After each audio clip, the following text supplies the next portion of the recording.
민우야, 나한테 뭐라고 할 자격 있어? 아버지의 그림자처럼 살 줄만 아는 놈은 항상 도덕적인 척하지만 실제로는 이기적인 쓰레기야. 당신은 항상 당신 생각만 하기 때문에 가족을 부양하는 기분이 어떤지 결코 알지 못한다. 그리고 나보다 당신이 더 나은 곳이 어디라고 생각합니까? 도망치는 개처럼 집을 떠날 정도로 실패한 무능한 사람이 이제 돌아와서는 원망한다. 그는 자신이 희생했다고 주장하지만 실제로는 다른 사람들에게 동정받고 싶어하는 불쌍한 사람일 뿐입니다. 당신은 이 가족을 돌보는 사람이 아니라 그가 망가진 이유입니다. 많은 사람들이 있는 가족은 모든 폭풍우를 뚫고 돌아올 수 있는 장소이다. 하지만 민우 씨, 그것은 한때는 갈등과 오해가 우리를 끊임없이 갈라놓는 억지스런 개념이었습니다. 나와 형 민준이의 균열이 수년간 지속됐고 형이 세상을 떠나면서 미처 말하지 못한 말들이 영원히 묻혔다. 이것은 깨진 가족의 이야기일 뿐만 아니라 상실, 아쉬움, 그리고 부활된 희망에서 가족이라는 두 단어의 진정한 의미를 되찾는 여정이다. 저는 인천에 사는 의사 민우라고 합니다. 제 삶은 바쁜 일정, 끊임없는 수술, 그리고 가장 사랑하는 사람들에 대한 무정한 냉소로 인해 정착되었습니다. 민준이 형이랑 저랑 사이가 좋았던 적이 한 번도 없었어요. 우리는 완전히 다른 두 사람이고 각자의 길을 추구합니다. 그리고 시간이 지남에 따라 그 격차는 점점 더 커집니다. 나는 그와 가족, 나 자신과 마주할 필요가 없이 계속 그렇게 살 수 있다고 생각했다. 하지만 갑작스럽고 영원히 민준이가 떠나면서 모든 것이 변했다. 내가 가장 중요한 것을 깨닫기 전에 그는 내가 잘못을 고칠 수 있도록 더 이상 여기에 있지 않았다. 이야기는 제가 그 끔찍한 소식을 접한 날부터 시작되었습니다.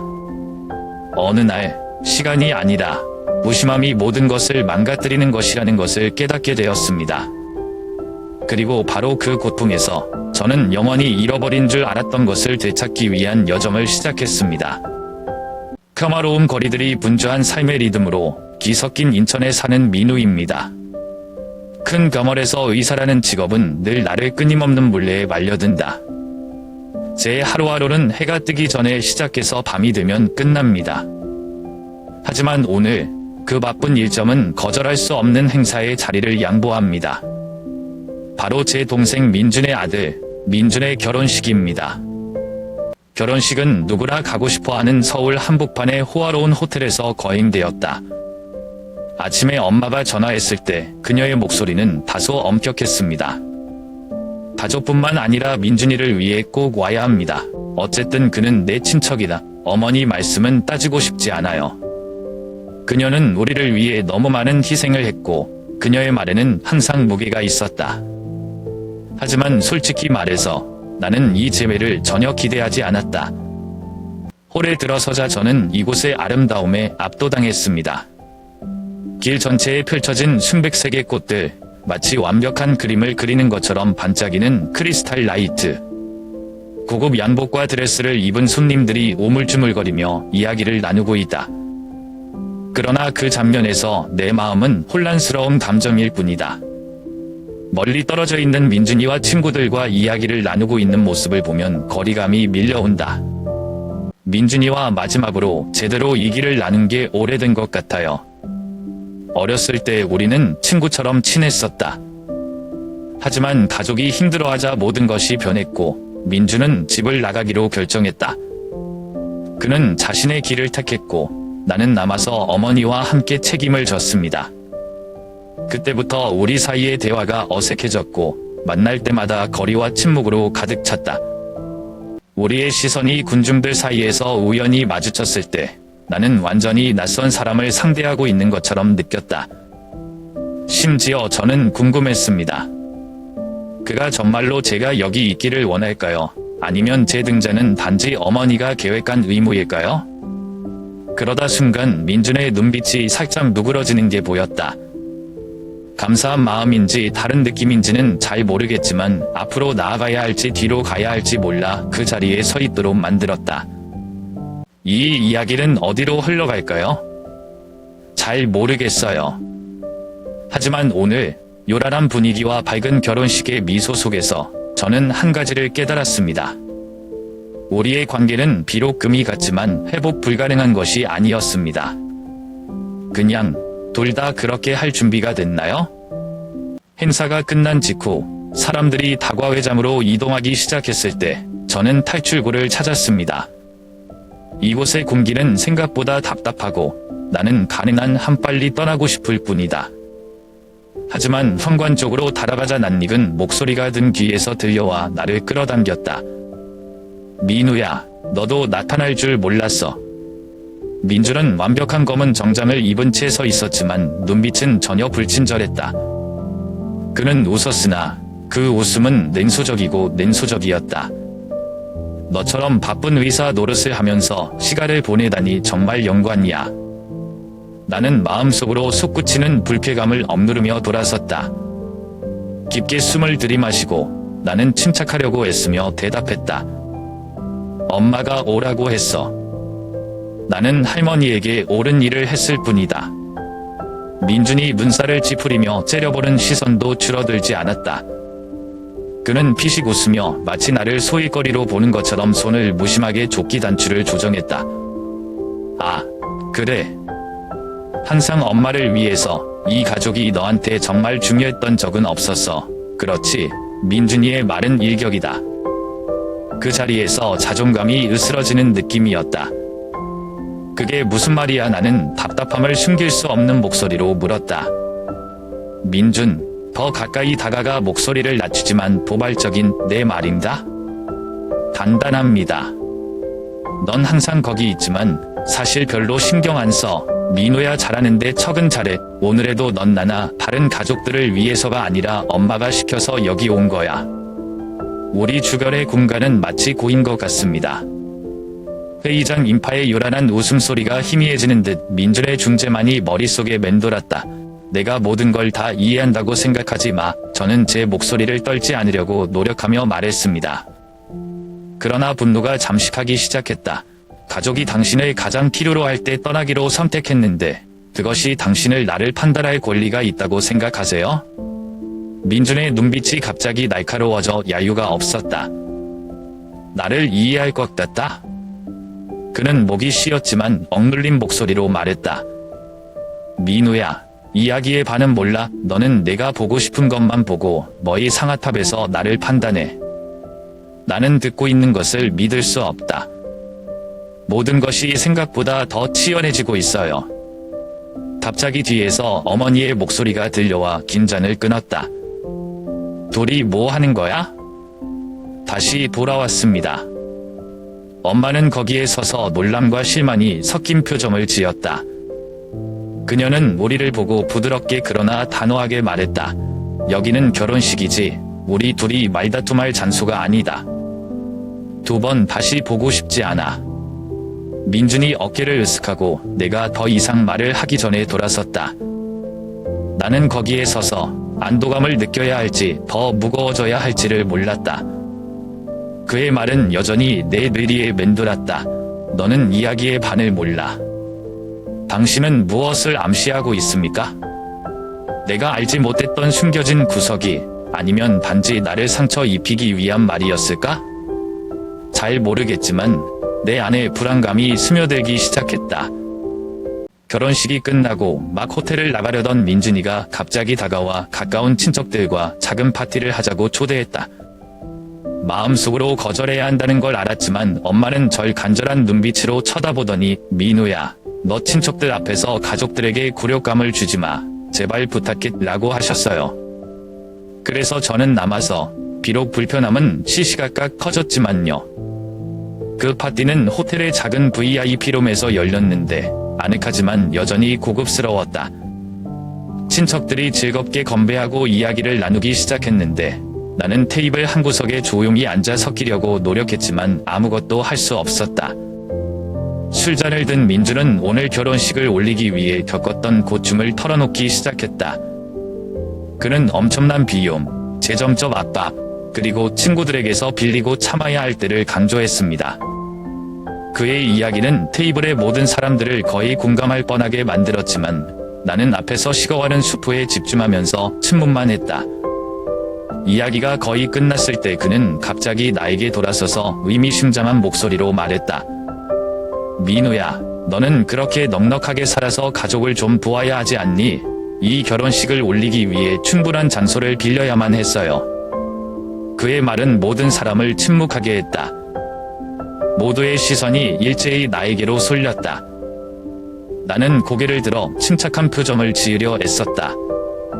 입가에 옅은 미소가 스쳤고 나는 돈이 필요하면 솔직하게 말하지 그래 라고 풍자를 감추지 않고 부드럽게 대답했다. 아니면 자존심이 허락하지 않는 건가요? 파티 분위기는 시간이 금방 멈춘 것처럼 곧 얼어붙었다. 민주는 술잔을 탁자 위에 힘껏 내려놓았고 유리 부딪히는 소리에 가까이 앉아있던 사람들은 깜짝 놀랐다. 그의 눈은 분도로 빛났고 그는 이를 악물고 말했다. 자존심? 감히 자존감을 말하는 거야? 나는 이 가족을 돌보느라 젊음을 바쳤다. 너 자신을 위해 사는 동안. 그의 말은 내 마음을 칼로 찌르는 것과 같았지만 나는 내 자신을 물러나게 하지 않았다. 웃기는군.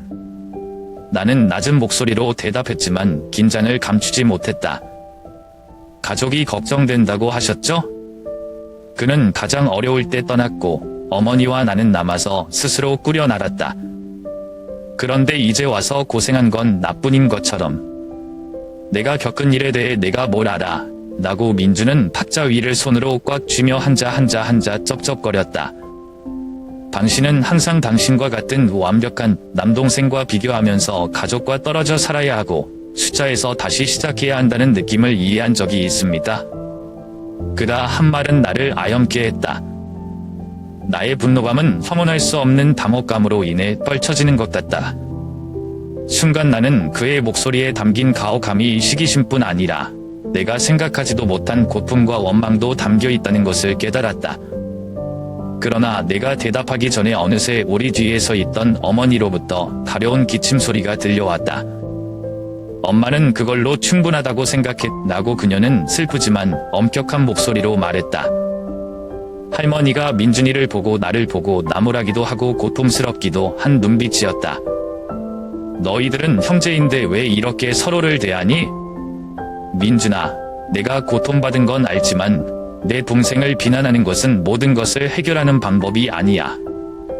그리고 민우야, 너도 오빠한테 상처받는 말 좀 그만했으면 좋겠어. 오늘은 즐거운 날, 논쟁 때문에 영원히 기억해야 할 날로 만들지 말자. 식탁은 조용했다. 저랑 민준이는 서로 눈을 피해서 더 이상 얘기하고 싶지 않아요. 하지만 마음속에서는 묘한 공허감이 스며들기 시작했다. 대답이 없는 질문들은 계속 소용돌이치고 있다. 내가 정말 어딘가 잘못되었을까? 아니면 단순히 우리 둘 다 너무 고집스럽게 사실을 인정하려 했던 것일까요? 방 안의 긴장은 최고조에 달할 것 같다. 나는 더 이상 참을 수 없었고 오랫동안 억눌려 있던 말들이 독을 터뜨린 물처럼 입에서 튀어나왔다. 나는 당신에게 무엇을 해달라고 부탁하지 않았어요. 그는 자신을 희생자라고 주장하지만 그것은 모두를 통제하기 위한 핑계일 뿐이다. 내 마른 불난 집에 기름을 붓는 것과 같다. 민준이 의자에서 벌떡 일어나자 의자가 바닥을 획 잡아당기는 소리가 방 안에 있던 사람들을 깜짝 놀라게 했다. 그의 얼굴은 붉게 상기되어 있었고 눈은 억제할 수 없는 분노로 빛났다. 그의 목소리는 포효처럼 울려 퍼졌다. 넌 배은망덕한 놈이야. 나 없이 오늘이 있을 것 같다? 내가 다 했는데 이런 태도를 취하라고요? 너는 이기적으로만 살고 가족을 버리고 내가 감당해야 할 모든 것을 남겨둔다. 더 이상 참을 수 없어 벌떡 일어나 그를 대하자 몸 안에 피가 끓어오르는 것 같았다. 그는 자신이 피해자라고 생각하지만 사실은 현실을 도피하고 있을 뿐입니다. 그는 실패했고 주변 사람들을 비난했습니다. 그래서 당신은 항상 나를 원망하는군요. 방 안의 공기는 마치 질식하는 것 같다. 대화에 열중하던 친척들은 이제 모두 잠잠해졌고 놀란 눈빛과 혼란이 섞였다. 어떤 사람들은 달래려고 애썼지만 민준과 나 사이의 긴장감 속에서 목소리는 자꾸 소외되어 있었다. 실패? 민준은 자신을 조롱하는 듯한 메마른 웃음소리를 내며 엷게 웃었다. 너는 내가 겪은 일에 대해 아무것도 모르는데 너는 감히 내가 실패했다고 말할 수 있니? 의사하고 돈 많이 버는 게 나보다 낫다고 생각해요? 나는 내가 당신보다 낫다고 말한 적이 없어요. 라고 내가 차가운 목소리로 대답했다. 하지만 내 인생에서 일어난 일에 대해 다른 사람들을 계속 비난할 수는 없습니다. 그건 내 책임도 아니고 엄마 책임도 아니야. 내가 한 말은 무거운 침묵 속에 방 전체를 가라앉히는 것과 같았다. 민준이가 두 손을 꼭 쥐어서 손가락이 하얗게 질렸다. 그는 무슨 말을 하려다 멈칫하더니 방구석에 조용히 서 있는 어머니를 눈빛으로 훑었다. 어머니는 우리 사이를 걸어오셨고 그녀의 얼굴에는 피곤함과 슬픔이 선명했다. 충불의 그녀는 목소리가 크지는 않지만 권위가 있다고 말했다. 너희들은 내가 무엇을 하고 있는지 알고 있니? 여기는 가족이지 아이들이 화풀이할 전쟁터가 아니다. 엄마가 남편을 잃었는데 이제 너희도 엄마를 잃게 할 거야. 어머니의 말은 내 마음의 펀치와 같았다. 민준이도 멈칫하더니 갑자기 눈빛이 처졌지만 그의 고집은 완전히 사라지지 않았다. 엄마, 저는 단지 제가 어떻게 희생해야 했는지 모두가 이해하기를 바랍니다. 그리고 민우는 항상 옆에서 심판하고 있어요. 내가 고생한 거 알아, 민준. 엄마가 부드럽지만 단호한 목소리로 말했다. 하지만 그것은 다른 사람을 다치게 할 권리가 있다는 것을 의미하지 않습니다. 그리고 민우야, 너도 열심히 하는 거 알지만 반박 대신 경청하는 법을 배웠으면 좋겠어.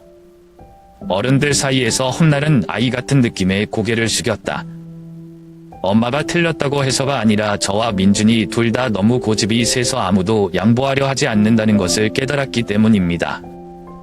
그 순간 나는 그저 이 답답한 분위기에서 벗어나고 싶었다. 미안해요, 엄마. 내가 목소리를 낮추며 말했다. 넌 여기 있으면 안 될 것 같다. 어머니의 대답을 기다리지 않고 나는 돌아서서 걸었고 모든 시선이 내 뒤를 따라가는 것을 느꼈다. 민준이가 무슨 말을 하려고 하는 소리가 들렸는데 민준이가 말을 안 해. 문이 제 등 뒤로 닫혔고 저는 텅 빈 복도에 그냥 서 있었습니다. 제 자존감보다 더 중요한 무언가를 놓쳐버린 느낌이었죠. 방 안의 긴장된 분위기가 응고되는 듯했고 모든 시선이 나와 민준에게 쏠렸다. 그런데 갑자기 민준이가 옆자리에 엎드려 낡은 외투를 하나 꺼내더니 내 쪽으로 갖다 줬다. 평범한 옷이 아니었는데 그걸 보자마자 둘 다 아주 어렸을 때 돌아가신 우리 아버지의 옷이라는 걸 깨달았어요. 옷의 색깔은 시간이 지나면서 희미해졌지만 익숙한 꿰매는 선과 과거의 아련한 향기가 여전히 남아있다. 한 남자가 가족을 보호해야 한다고 아버지가 말한 적이 있습니다. 라고 민준은 예전처럼 분노가 폭발하지 않고 목소리를 낮추며 말했다. 저는 그것을 하려고 노력했습니다. 하지만 내가 틀린 것 같다.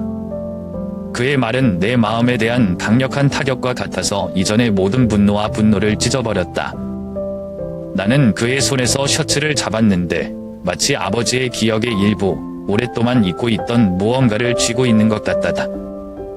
제 손가락은 무의식적으로 낡아빠진 천을 스쳐 지나갔고 아버지의 모습이 떠올랐습니다. 키가 크고 침착하면서도 단호한 표정, 그리고 몇 번이고 조용히 상기시켜 주었습니다. 가족은 무슨 일이 있어도 돌아갈 수 있는 유일한 곳이다.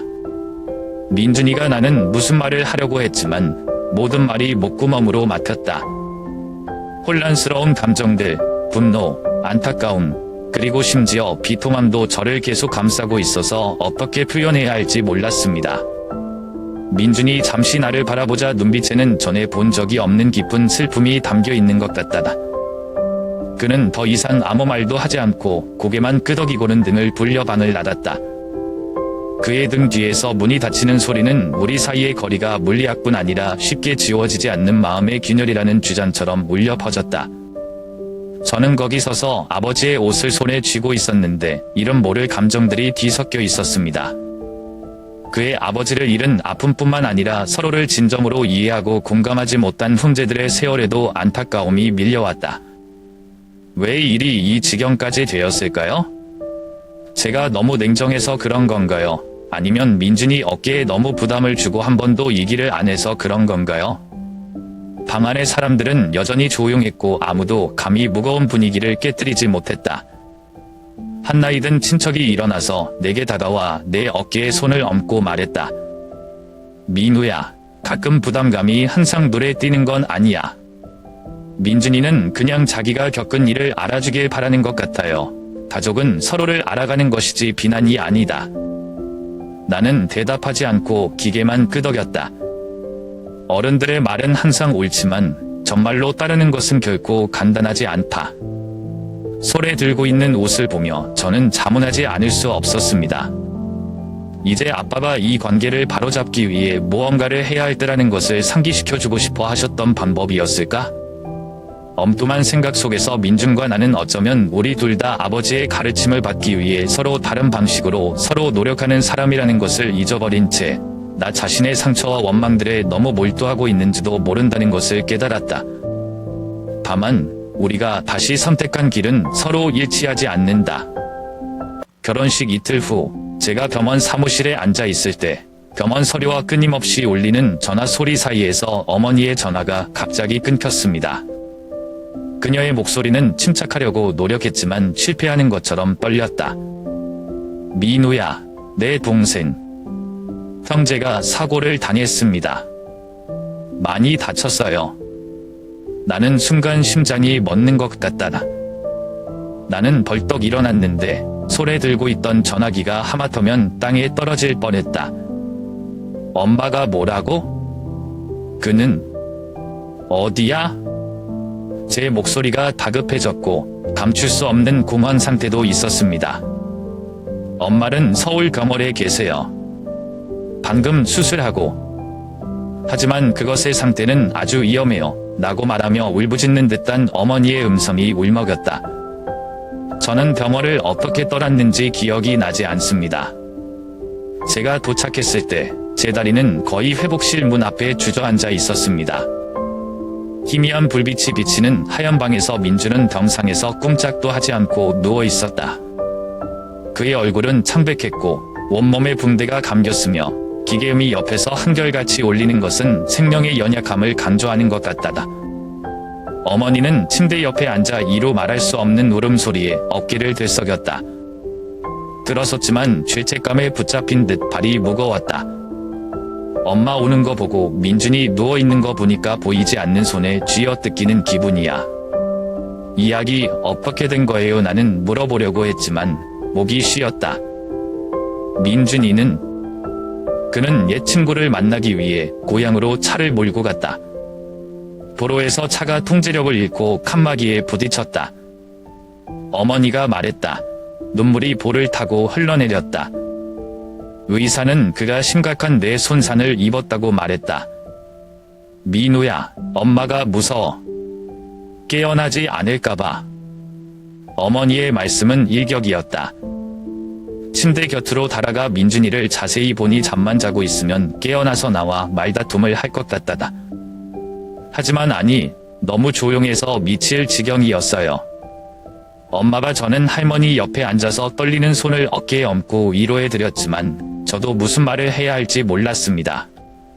마음속엔 이틀 전 민준에게 했던 가혹한 말에 스스로 화를 내고 형제의 관계를 뒤로 물러설 수 없을 정도로 긴장하게 한 것을 안타까워하고 다시는 사과할 기회가 없을 것 같다는 생각이 괴로웠다. 나는 아버지의 외투를 내려다보았는데 지금도 가지고 다닌다. 쌓였던 기억들이 떠올랐습니다. 어렸을 때 저와 민준이와 함께 빗속에서 놀던 때 아버지가 저희에게 가족에 대한 교훈을 주신 날 저녁, 그리고 우리가 생각지도 못한 채 웃던 때 언젠가 그런 소박한 것들이 가장 사치스러운 것이 될 거라는 생각을 하지 못한 채 말이죠. 더는 못 참겠어요. 민준이는 내 말 들린다면 제발 깨어나. 절망의 참 목소리로 나는 속삭였다. 당신은 내가 변하기를 원하죠. 그렇죠? 네, 바꿀게요. 하지만 제발 이 실수를 고칠 수 있는 기회를 주세요. 어머니는 나를 돌아보았고 그녀의 눈빛은 슬픔과 희박한 희망으로 가득 차 있었다. 민우야, 엄마는 민준이가 들을 수 있을 거라고 믿어. 그는 너희 형이야. 그는 우리를 떠나지 않을 거야. 희망을 잃지 말고. 나는 고개를 끄덕였지만 마음속에는 공허한 느낌만 들었다. 밖에서는 평소처럼 서울 거리를 오가는 차들의 소리가 요란했지만 나에게는 시간이 멈춘 것 같다. 저는 형제를 바라보기 위해 무기력하게 앉아 있을 수밖에 없었습니다. 형제가 아무리 희박해도 기적이 일어나기를 바라면서요. 밤이 되자 경원복도는 조용해졌고 간호사의 쓸쓸한 발자국 소리만 들렸다. 엄마가 갑자기 다가오자 손에는 접힌 편지가 들려 있었다. 할머니가 건네주니 눈빛에 피로와 가슴앓이가 가득했다. 민우씨, 민준이 사고 나기 전에 집에 두고 온 편지예요. 라고 엄마가 목맨 소리로 말했다. 내가 읽어야 할 것 같다. 나는 손에 들고 있는 편지를 보고 가슴이 뛰었다. 민준이 낯익은 글씨는 내가 열었을 때 그 얇은 종이를 찢어버릴까봐 두려운 듯이 조금씩 조심하면서 떠올랐다. 그 편지는 예상치 못한 말로 시작되었습니다. 별표 민우. 내가 내 앞에서 이런 말을 잘 못해서 적어놨어. 알다시피 난 너만큼 완벽하지 않아. 그리고 난 항상 내 성공을 질투한다는 걸 인정해. 어렸을 때부터 어른이 될 때까지 그는 항상 훌륭하고 미래가 있는 동생이었고 나는 계속 자신과 싸웠다. 그렇다고 내가 널 싫어한다는 건 아니야. 오히려 민우 씨가 자랑스러워요. 이 가족을 지키기 위해 내가 할 수 있는 모든 일을 했다는 걸 내가 이해해주길 바랄 뿐이야. 하지만 내가 그것에 감사해야 한다고 생각하는 건 잘못이야. 그 부담은 내가 스스로 선택한 것이지만 말하는 대신 너를 원망하는 핑계로 삼았다. 너무 가혹하게 굴어서 죄송해요. 만약 내가 너를 다치게 할 때가 있다면 그건 내 잘못이야. 나는 이 가족이 내가 했던 것처럼 계속 원망하며 사는 것을 원하지 않는다. 만약 내가 나중에 깨어나지 않는다면 비록 나는 그런 일이 일어나기를 바라지 않지만 나 대신 어머니를 돌보세요. 엄마는 우리에게 너무 많이 잃었다. 모든 것이 내가 일어나도록 내버려 두지 마세요. 내가 가족의 희망이야, 민우. 난 널 믿어. 민준, 별표. 나는 그의 침대 옆에 앉았고 편지는 여전히 손에 들고 각 단어를 반복해서 읽었다. 무거운 느낌이 가슴속을 커다란 바위처럼 짓눌렀다. 그가 내가 결코 깨닫지 못한 마음속 숨겨진 것, 상처와 갈 길을 인정하는 것을 본 것은 이번이 처음이다. 나는 내 앞에 꼼짝도 하지 않고 누워있는 그를 바라보았다. 민준아, 왜 진작에 이런 말 안 했어? 왜 나한테 말 안 하고 마음속에 있어요? 나는 속삭였고 목이 메었다. 밤새도록 나는 그의 침대 옆에 앉아 있었고 편지는 무릎 위에 있었다. 창백한 예방 불빛이 그의 얼굴을 비추어서 나는 눈을 뗄 수가 없었다. 어릴 적 놀던 시절, 사소한 일로 다투던 시절부터 세월이 흐르면서 점점 커져가는 거리까지 민준과 나 사이의 추억이 새록새록 떠오른다. 다시 편지를 읽으니 민준이가 나를 미워하지 않는다는 것을 알았다. 반대로 그는 항상 가족을 지키기 위해 고군분투했지만 단지 그의 표현이 옳지 않을 뿐이다. 그리고 나는 그를 이해하는 대신 그를 더 멀리 밀어냈다. 그날 밤 나는 잠을 자지 않았다. 나는 그냥 거기 앉아서 그를 바라보고 그가 깨어날 것이라는 약간의 희망을 붙잡고 있는 것처럼 규칙적으로 호흡기의 소리를 들었다. 다시 한번 기회를 주신다면 이 관계가 오해와 원망으로 계속 가라앉지 않도록 하겠다고 속으로 다짐했다. 나 두고 가면 안 돼. 민준아, 안 들릴 수도 있다는 걸 알면서도 조용히 말했다. 하지만 마음속 깊이 당신이 느낄 수 있기를 바랍니다. 노제의 회색빛 오후 한낮의 바람이 매섭게 불었다. 마른 나무들은 마치 작들의 속삭임처럼 바람에 가볍게 흔들렸다. 나는 민준이 새로 지은 무덤 옆에 아버지의 낡은 외투를 손에 들고 서 있었다. 친척들과 친구들은 차례로 떠났고 나와 어머니만 멈춰 각자 고통에 빠졌다. 민준이는 절대 안 깨어나. 의사들은 최선을 다했지만 그는 아직 다 말하지 않은 감정을 가지고 우리를 떠났다. 그것에 대해 생각할 때마다 나는 방금 흥뿐만 아니라 모든 것을 치유할 마지막 기회를 잃어버린 것다. 어머니는 나에게서 몇 걸음 떨어진 곳에 서 계셨고 눈은 붉게 충혈되었고 늙은 얼굴에는 시간과 고통의 주름이 더해졌다. 그녀는 민준의 사진 위에 떨리는 손을 얹은 채 묘비 앞에 조용히 고개를 숙였다. 나는 그 장면을 참을 수 없었지만 어떻게 그녀를 위로해야 할지 몰랐다. 그 어느 때보다 큰 의미를 지닌 기념품인 아버지의 재킷을 바라보며 고개를 숙였다. 그것은 아버지에 대한 기억일 뿐만 아니라 저와 민준이가 과거에 저지른 책임감과 희생, 그리고 실수의 상징이기도 합니다. 민준, 내가 쉰 목소리로 속삭였다. 당신이 옳았어요. 제가 틀렸어요. 당신을 이해하지 못해서 틀렸고, 당신이 얼마나 노력했는지 깨닫는 것을 내 자존심이 막도록 내버려 두어서 틀렸습니다. 나는 그에게 용서를 구하는 듯 음산한 하늘을 올려다보았다. 하지만 이제 더 이상 가족이 무너지게 놔두지 않을 거예요. 약속할게. 나는 그의 손에 셔츠를 꽉 쥐었는데 마치 우리 가족, 아버지, 그리고 그의 남은 모든 것을 쥐고 있는 것 같았다. 내가 잊고 있던 것들은 그 어느 때보다도 명확해졌다.